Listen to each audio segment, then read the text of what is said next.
Hello and welcome to 5-Year Club video number 319. Kind of a different article today. The stock market was down today, and I was actually looking for people who predicted what the stock market would do at the beginning of 2018. But what you find is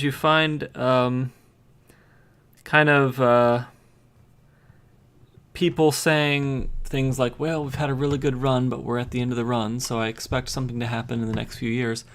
And it's, the predictions are not particularly precise, and they're not particularly helpful. There was a article today from one of the executives at Bank of America, and she claimed that the stock market was going to rally up to, say, 3,000 or so before dropping to maybe 2,900 next year. We'll see. We had another Goldman Sachs was saying that we would rise up to 2,850 this year and then maybe get to 3,000 next year. So a modest gain next year. Who knows? So I wasn't happy with any of those articles, and so we end up with this one. Artificial intelligence success comes through growth, not labor savings. A lot of people think that artificial intelligence is going to replace people, and they are wrong. It is not going to replace people. It was just reported that Hai De Lao, a 5,000 restaurant chain in Asia, intends to save on labor costs by replacing chefs and waiters with robots. The purpose of this hyper-automation? To lower labor costs and boost efficiency. However, while important, the path to restaurant success isn't by skimping and grinding down labor costs. Restaurants succeed by serving great, nutritious, fresh food in a nice atmosphere staffed by great people. How many readers have stopped by a Horn and Hardart automat lately? Horn and Hardart helped pioneer the automat concept as early as 1902. But where are all those automats now? That's why it's encouraging that the companies that are taking an early lead with artificial intelligence don't see it as just labor-saving technology. Rather, they see it as a way to grow, to better serve customers, and provide a superior experience. This is one of the findings from a recent study by MIT Sloan Management Review and BCG, which looked at the state of AI and motivations for moving forward with it. The leaders in AI these days, they find, prioritize revenue-generating applications over cost-saving ones. The researchers, led by Sam Ransbotham, argue, in the first wave of corporate AI adoption, many companies focused on making operational processes more efficient. AI leaders are especially prone to see AI strategically, with 72% saying AI will deliver mainly revenue increases in the next 5 years. By contrast, only 28% expect mainly cost savings. By contrast, 41% of beginners see AI as a cost-cutting move.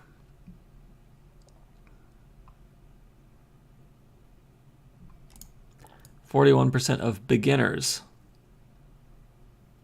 see AI as a cost-cutting move. What do they mean by beginners here? AI leaders versus AI beginners? I don't know. Some additional findings brought to light in the study include the following. AI is often easier than first thought. Yes, you read that right. The many articles out there about AI usually include graphics of robots or RoboCop-style human hybrids, implying that AI is cooked up in labs by scientists and engineers. However, the researchers point out many companies have discovered, often to their surprise, that it is easy to apply AI and get quick results. The catch for businesses, however, is deploying AI as part of an overarching strategy that brings together systems and requirements from across enterprises. 85% of AI leaders agree that an enterprise strategy is critical. Pioneers are achieving scale. While AI so far is that it may perform with one-off point solutions,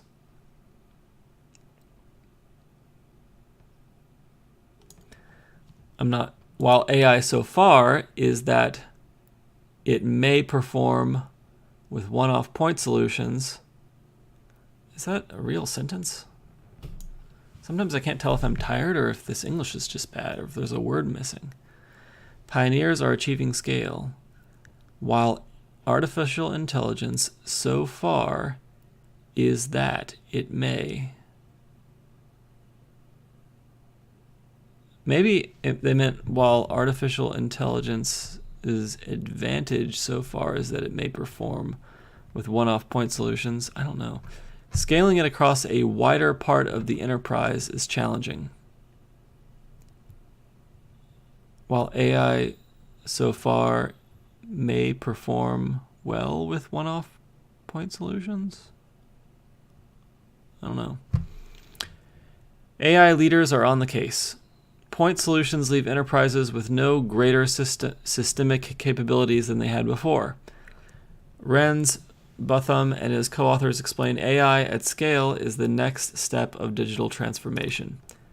Pioneers are diving even deeper into AI. 1 in 5 executives are considered leaders, a segment that is about the same as in last year's survey.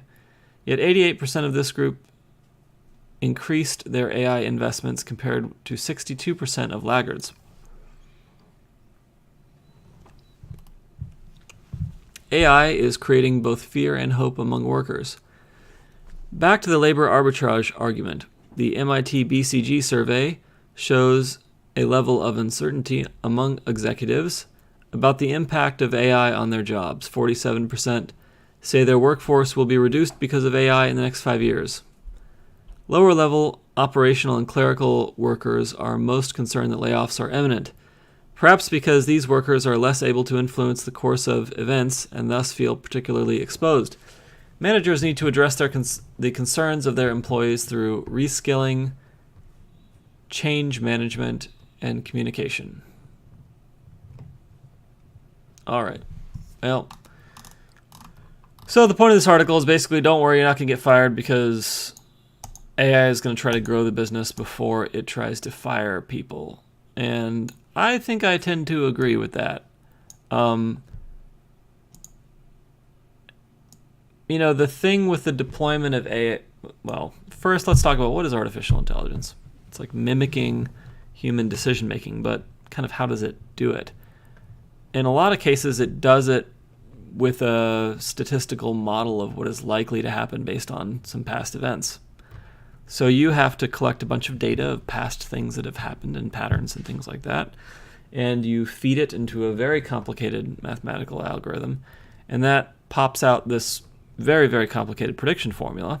Then when you want to know something about the future, you put in some new data that you don't know what the outcome is, and you see what the formula tells you. It's not like a talking robot who says, what would you like me to do? As a result, just ignoring the fact that developing these models and having them be accurate is very difficult. Oftentimes, they can only be accurate in very narrow situations. And as a result, I think that they are primarily, and I'm sure I've said this before, I think they're complementary to humans, right? They can help somebody double their sales, but they're not going to replace the salesperson. And so I think it's important to recognize that AI is just a tool. It's a technology tool. It's a very powerful tool, but it's also a limited tool. And rather than be scared of it, I think we should all just be asking, what new technology, what new things, artificial intelligence or not, can we bring to bear in our careers? Can we use to offload some of our thinking to get more accurate thinking, or just to automate tasks that aren't particularly profitable for us or that we don't like? And the more that you do that, the more that you free up your time to learn new things and be more productive, regardless of whether you're doing it with artificial intelligence or with something relatively simple like code snippets. That's been a huge thing for me. Like, a lot of the code that I write is very similar, and I'm just putting it in different orders for different tasks over and over again. And so it is a huge time saver for me if I'm able to insert blocks of predefined code that I just kind of fill in the blanks on them. And then I type like less than half of what I would have typed. I have to correct fewer mistakes because when you type less, there is less opportunity for typos. And also my code becomes very, very standard because it's coming out of a set of very standard templates. And so it's easy for me to read and understand the code that I've already written. And so I save time on that.